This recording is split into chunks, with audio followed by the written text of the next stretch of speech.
right, away from the music for just a bit on this Saturday. It's Sunday, and ever so often we try to bring a story out that groups of people in different communities doing so much wonderful stuff, and sometimes it's swept under the carpet. Met a group through the Aroma Culinary Studio a few weeks ago, and this group reached out and explained what they're all about. And I just had to have them to really just expound on what they're doing and how they are helping the society and the little community that is Sangre Grande. I have with me two directors of the group, Alonzo Alonzo and Natasha Strong, and they represent a group by the name of the Philbert Fatty Alonzo Foundation. Yes. And Alonzo, I'm suspecting you are the brother of Philbert Alonzo. Mm-hmm. And Philbert passed. Philbert passed. And he was the driving force behind this foundation. He was the founder of the foundation. The founder of the foundation. So in a nutshell, this foundation is geared towards assisting, I'm saying underprivileged, but it's more than underprivileged based on what I think Wayne will explain. It's more designed towards youth that seem to be out of place in society. Mm-hmm. Is that a right phrase to use? Based on their social and economic condition, yes. Yeah. So I wouldn't want to say underprivileged per se. Right. Most of the children we select comes from single parent household. Right. So there's a deficiency in the academics, social behaviors, that sort of thing. You guys reach out to these children. Yes. And bring them within the fold of the foundation? The program is designed in such a way that we ask the school, the teachers who know these children. They're the ones that would identify the ones that we believe are neediest. Unfortunately, we can only manage 13 because of the finance that we put out. Mm-hmm. But throughout this country, there are so many children like the ones we care for that are in need of services that we provide. Well, so only 13, Natasha. 13 yes. is so tell me, it's you based on what Wayne is saying, you actually reach out to the schools in Sangre Grande and the teachers then tell you, well, student X, student Y is in need of help. Yes, we function out of the Sangre Grande government school actually. Right. And so once the teacher identifies that there's a situation with a child, then he's referred to our program. And so our program actually is geared towards actually reaching and meeting the social needs, the academic needs of this child who within the sphere of the regular school may not be doing well for whatever reason. Yeah, he may not be academically inclined. He or she. Yes. And is it that they are pulled out of the school system and come to... No? What happens? They attend regular school. Right. At 3 p.m., they are under our care. Oh. Yes. So at 3 p.m., we have no concern with what happens between 8 and 3. Right. We care for them between 3 p.m. and 6 p.m.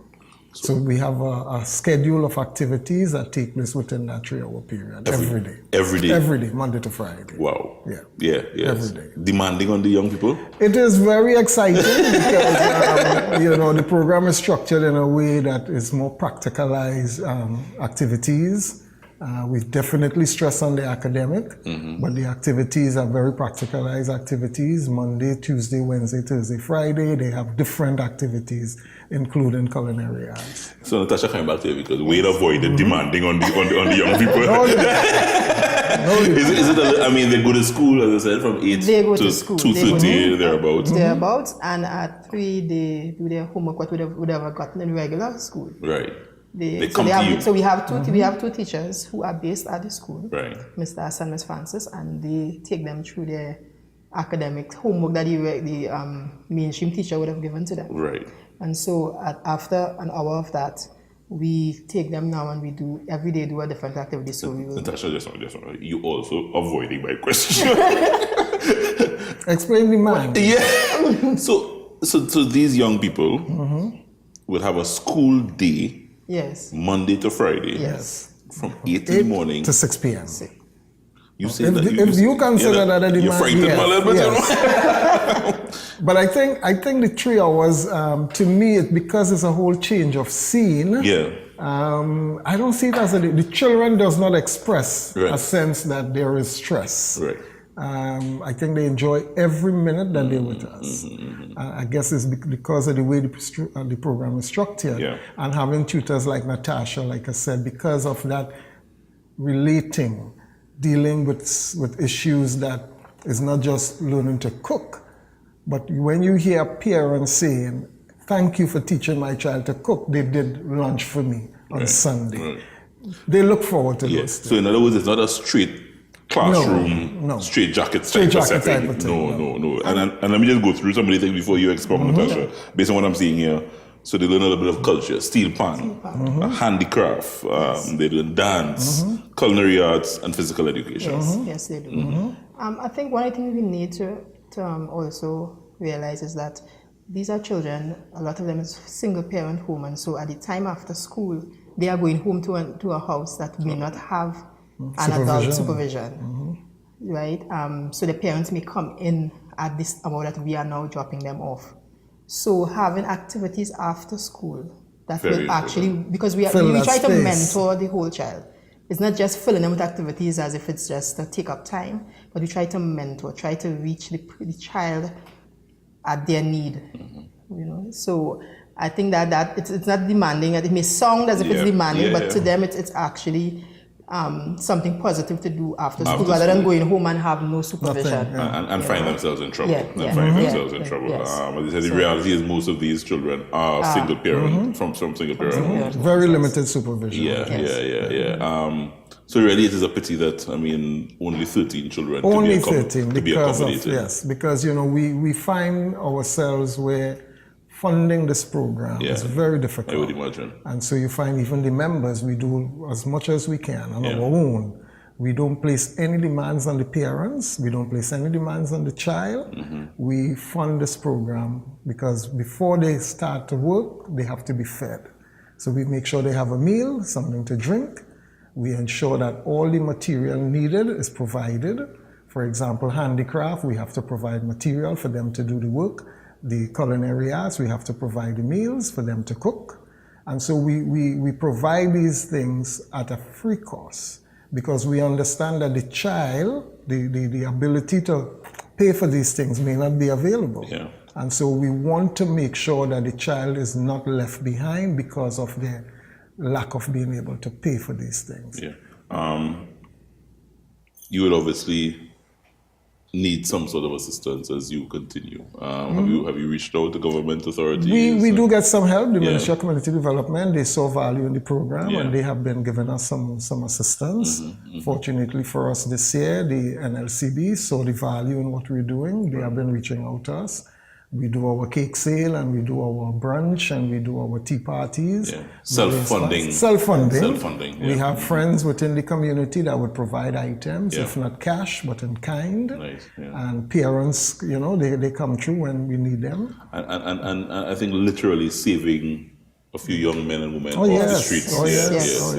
And it's not that we say, because they're not on the street per se, but you know, there is we look at crime from a reactive position and we address it from a proactive position. We're saying, listen, if we can do some things that a child can have focus outside of the norm, you know, the community may not provide anything other than criminal behavior. And so this child can look forward to, well, maybe I want to be a chef. And I'll give you a good case. We have a friend who is a pilot and I brought him to talk to them. And for the first time, they saw a pilot in person, more so someone that looked like them. And so while you would ask a child, what would you want to be? The only thing they know in their community is a police, a nurse, a fireman, a soldier. And so now they want to be pilots. They want to do other things. And so one of the aspects of the program is that we have these outreach where once every quarter we take them to different places.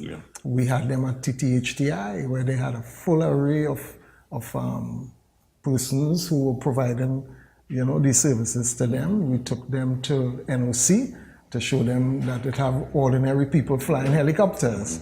We took them to the army.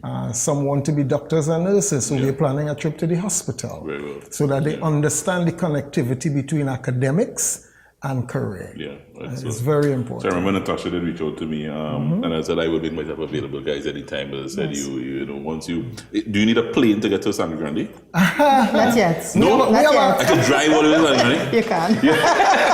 Well, like I said, we have a pilot. Yeah, so yeah. You never know. Once you ship me up there Yes. and get me up there, I will make myself That- most readily available. Yes. That would be awesome. Let me just Appreciate congratulate you that. guys because I know it's hard, unselfish work that you guys are doing. Quickly, we just have a minute.